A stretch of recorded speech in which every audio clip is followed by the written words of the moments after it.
D&D story time.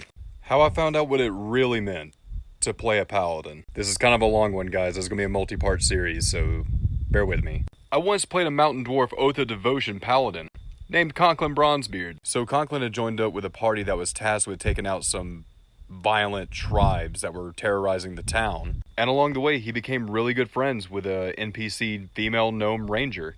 And while traveling further and further into the wildlands, the group would stumble upon a village that was plagued by sight rot. So Conklin, alongside the party's cleric, as many times as they could, would use their divine magic to cure the people of sight rot. Eventually, Conklin and the cleric figured out that the sight rot was actually coming from the water supply.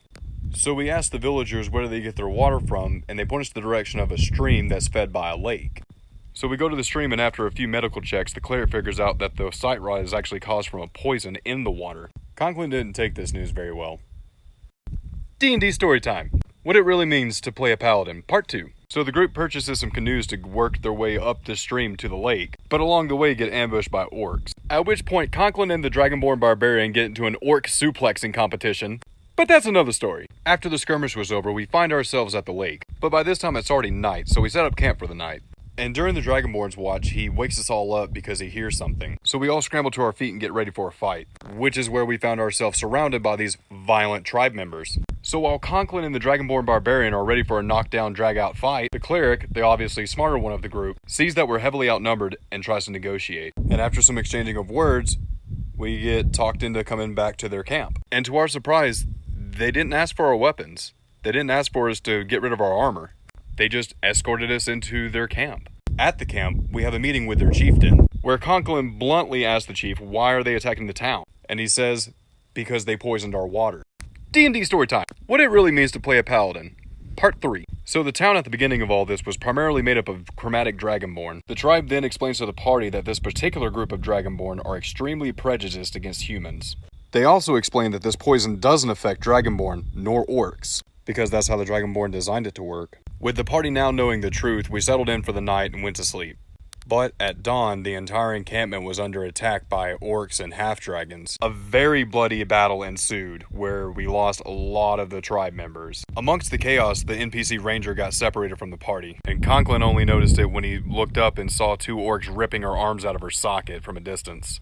We were basically fighting with our backs against the wall, and we couldn't really get to her. So we did what we could, and continued fighting. After the battle was over, Conklin tried to convince the group to help him look for the NPC ranger. The party, convinced that she was dead, said no, and that we had more pressing matters to attend to. So Conklin went looking by himself.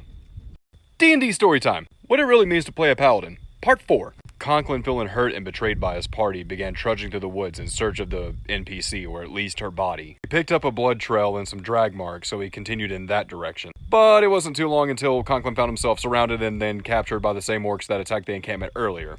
Put into shackles, stripped of his armor, and his weapons taken from him. He was brought to the enemy's forward operation encampment, and then tossed into a cage. The same cage as the NPC ranger. They had apparently cauterized her wounds and taken her alive, only to beat her into a bloody mess for any kind of information on the party. Conklin was developing a seething hatred for these orcs and the Dragonborn in that town that did this to his friend.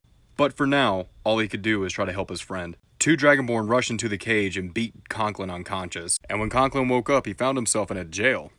But he could hear his friend sobbing on the other side of a wall. After figuring out the walls are approximately a foot thick, he starts hatching an escape plan.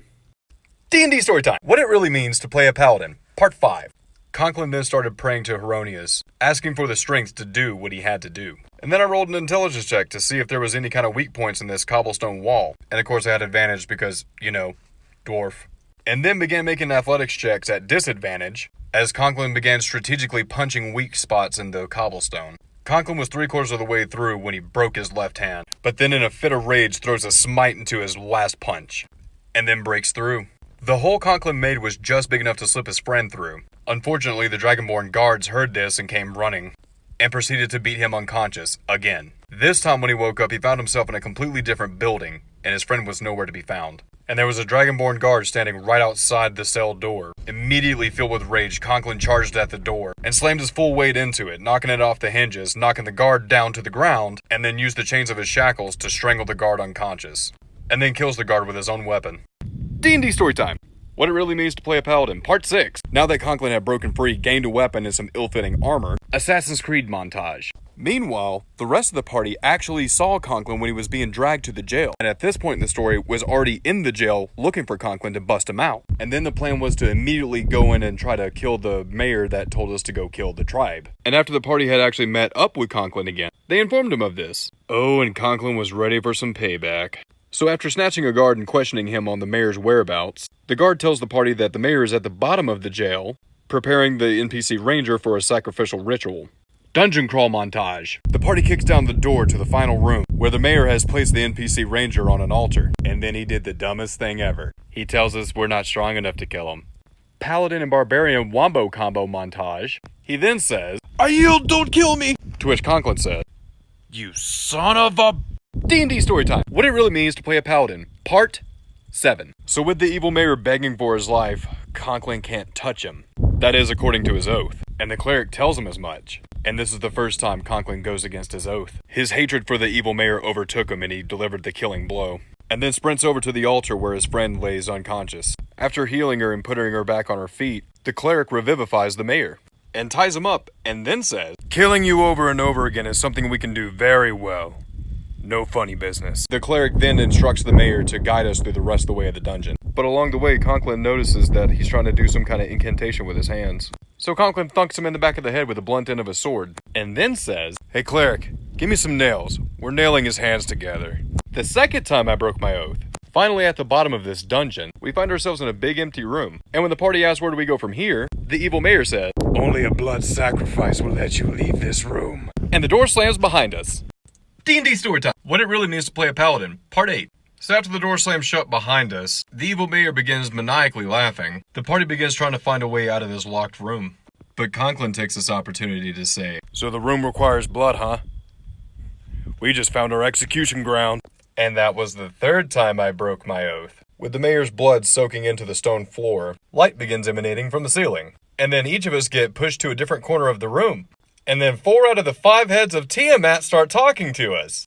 Telling an evil dragon queen to fuck off, we're not buying what she's selling montage. After all this, the party is teleported outside the jail. And it's also at this point the DM informs me that I am now an Oathbreaker Paladin. Not everything a Paladin is presented with is always black and white, right or wrong, or even good or bad. It's more complicated and deeper than that. And just because you feel justified in doing something doesn't mean it's justice. But after a long-ass side quest, I regained my Paladin powers and swore a new oath of vengeance.